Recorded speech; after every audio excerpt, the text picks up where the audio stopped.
the course of your investigation, when you were CHR chairman, and you thought, and then you think that the former president was involved in the in killings in his hometown in Davao, why didn't you file cases against him? The investigation was conducted, but the problem was that those who were in the know, yung konti ho na mga self-confessed DDS members at that time, they're not willing No. to testify. When you were DOJ secretary, why didn't you file a case against the former president? You had all the means, you had all the power to do so. When you were secretary of the Department of... Wala bakit po. wala? You were a very, very powerful member of the cabinet during the Aquino administration. You did not do anything? A few questions addressed to former Senator De Lima. During your time as chairperson of the Commission on Human Rights, when did you start serving as the chairman of the Commission on Human Rights, if I may ask? I was appointed in 2008 Up to 2010. to 2010, All right. when I was appointed as the Secretary of All right. Justice. Did you conduct investigations regarding EJ case? Yes, Chair. the CHR and bank All right. conducted a public inquiry right there in Davao City. May I know kung ano-ano po yung mga lugar na inimbestigahan nyo tungkol sa EJK?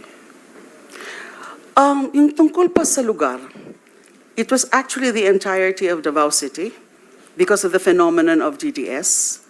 At inimbitahan nga po namin the former mayor who appeared and acted as resource person, and mga ilan-ilan na mga opisyal, maraming opisyal actually, the city councilors, barangay chairmen, PNP officials. Only that, halos wala na nag-appear dun sa mga nakausap namin discreetly, confidentially, who shared their knowledge about the DDS. These are also self-confessed DDS members, just like Edgar Matubato. Kaya lang po, in the 2009 inquiry, wala pa po sila Edgar Matubato and Arturo Las Cañas. Na-mention yung mga pangalan nila, pero wala pa po sila doon. Hindi pa ho namin sila na-access at hindi ho na-present doon sa DDS inquiry. So wala ho kayong results ng investigation. Were there any cases filed because of your investigation, Madam Senator? Okay, when I was appointed in 2010, meron po ako yung aking mga personal investigation notes, pero wala pa ho yung naging resolution.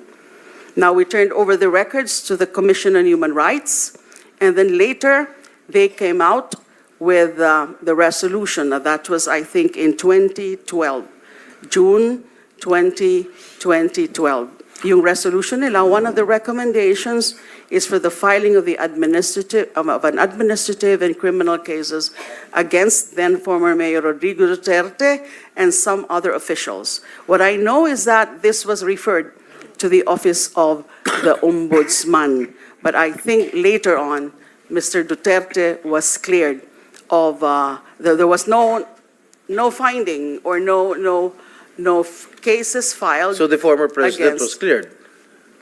Am I No, correct? it was not really cleared because I think, if I'm not mistaken, the main reason why no cases were filed with the Ombudsman against former Mayor Duterte and then President Duterte is that nung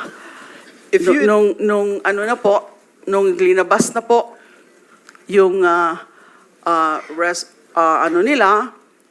from the Ombudsman, is he was already the president. Well, So on during the presidential immunity. in the course of your investigation, when you were CHR chairman, and you thought, and then you think that the former president was involved in the in killings in his hometown in Davao, why didn't you file cases against him?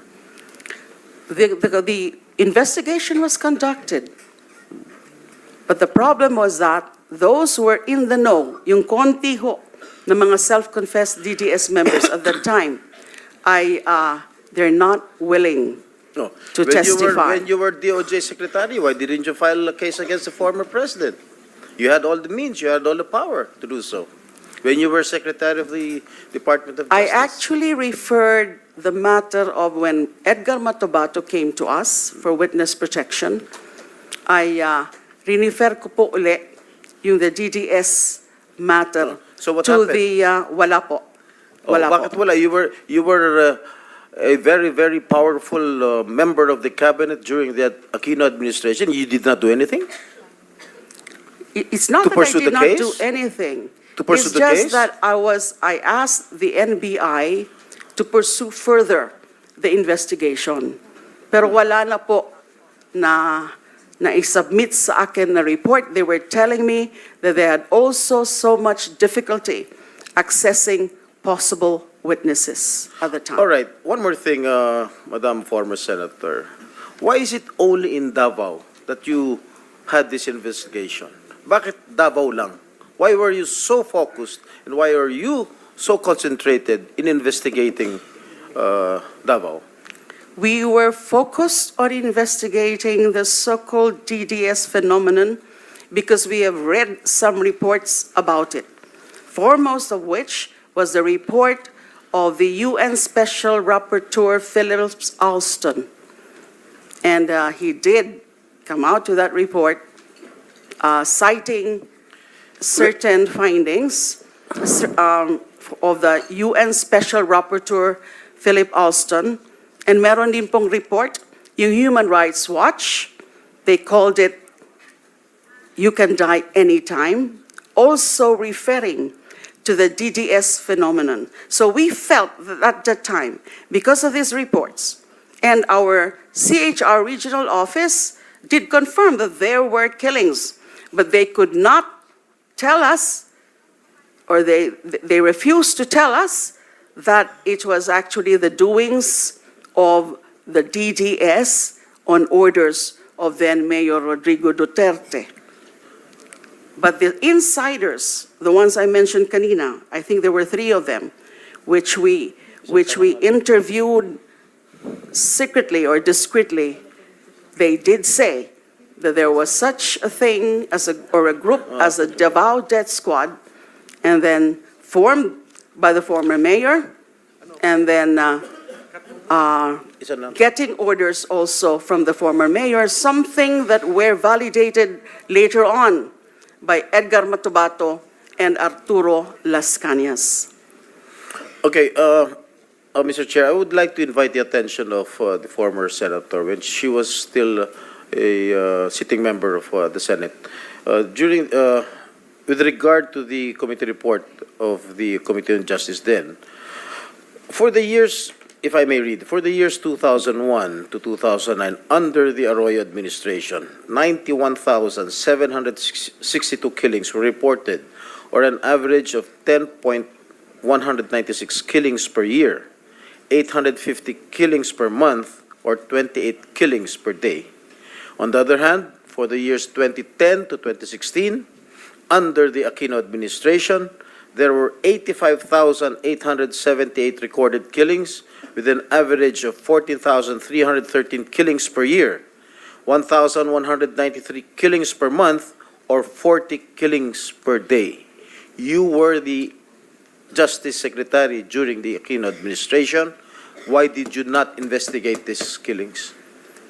All right. May I start by saying that on the matter of EJ case in general, especially with respect to the killings of activists, I did recommend, and it was adopted, there was this Administrative Order number 35, creating an interagency committee to look into the various drug killings, to the various activist killings, targeting members of progressive groups, leftist organizations, and that was somewhat rampant during the time of former President Arroyo.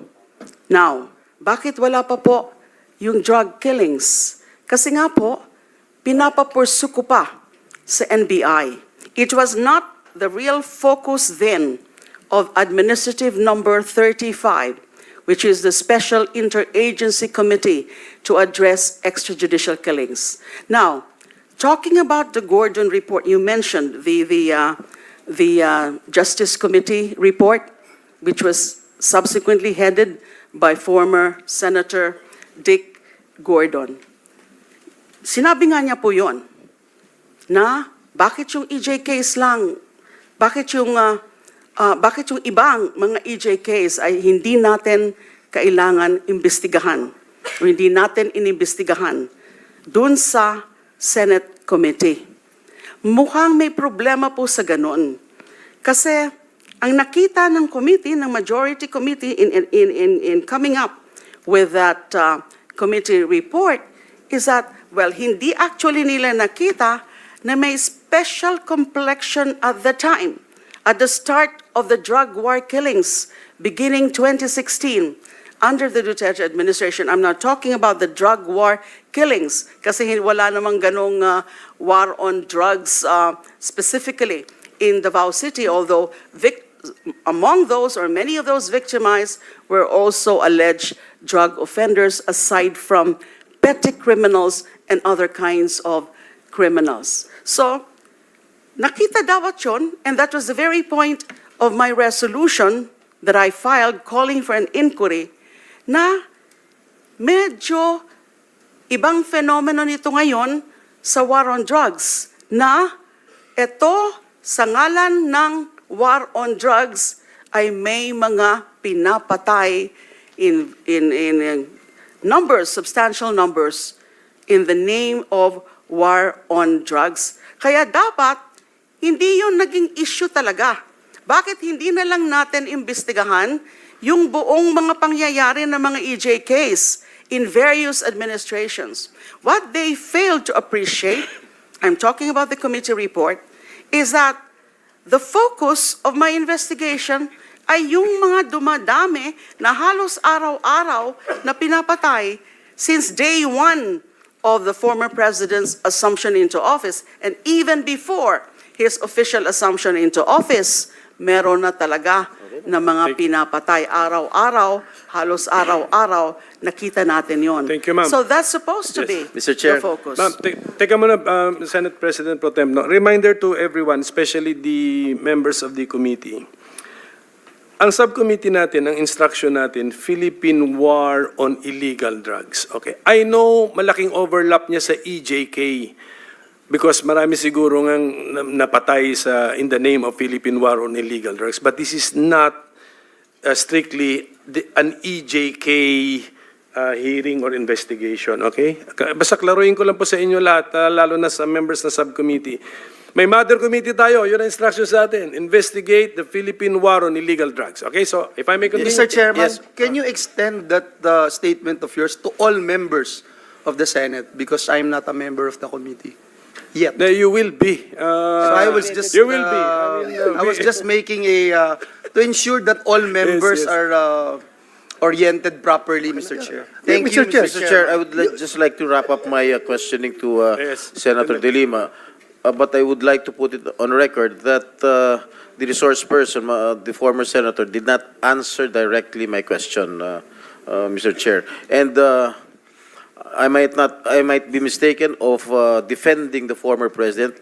I am not defending the former president. In fact, if it is his turn to answer questions, I will ask questions also. Mr. Chair, I just would like to put on record my observation in this committee hearing that in this committee hearing, our resource persons are given even 10 to 15 to beyond the 15 minutes time to speak up.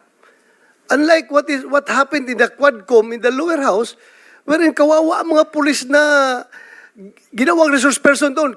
This question is answerable by yes or no. Yes lang or no lang. No more explanation.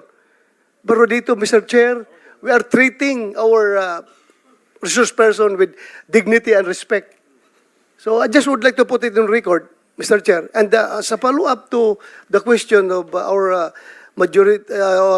Senate Pro Tempore to Senator De Lima, Mr. Chair, isn't it a fact that NBI is operationally and administratively under the Department of Justice? It is. Yes. So if it is, if you are morally convinced about the wrongdoings of the former mayor of Davao City, about these killings, bakit mo po hinahayaan lang na walang report yung NBI sa'yo? You have instructed the NBI to follow up on this investigation. Tapos na lang yung buong year, 6 years of the Aquino administration, hindi ka nakapag-file ng kaso kay President Duterte. Is that malfeasance on your part as that Secretary of Justice wherein you are morally convinced na may ginawang masama si Pangulong Mayor Duterte. Tapos ngayon, hinayaan mo lang NBI na walang ginawa, walang binalik na report, or baka sinabihan ka ng NBI, ma'am, ang ating kaso will not stand in court. Baka gano'n sinabi sa iyo. Kaya wala na nangyayari doon sa ginawa mong tasking sa NBI. Can we Your request Honor. for a brief answer, ma'am? My brief answer is that I did make some certain follow-ups, and there was reports from the NBI, verbal reports, when I asked about them and that what would they tell me, that nahihirapan sila na mag-access sa Davao ng mga possible witnesses.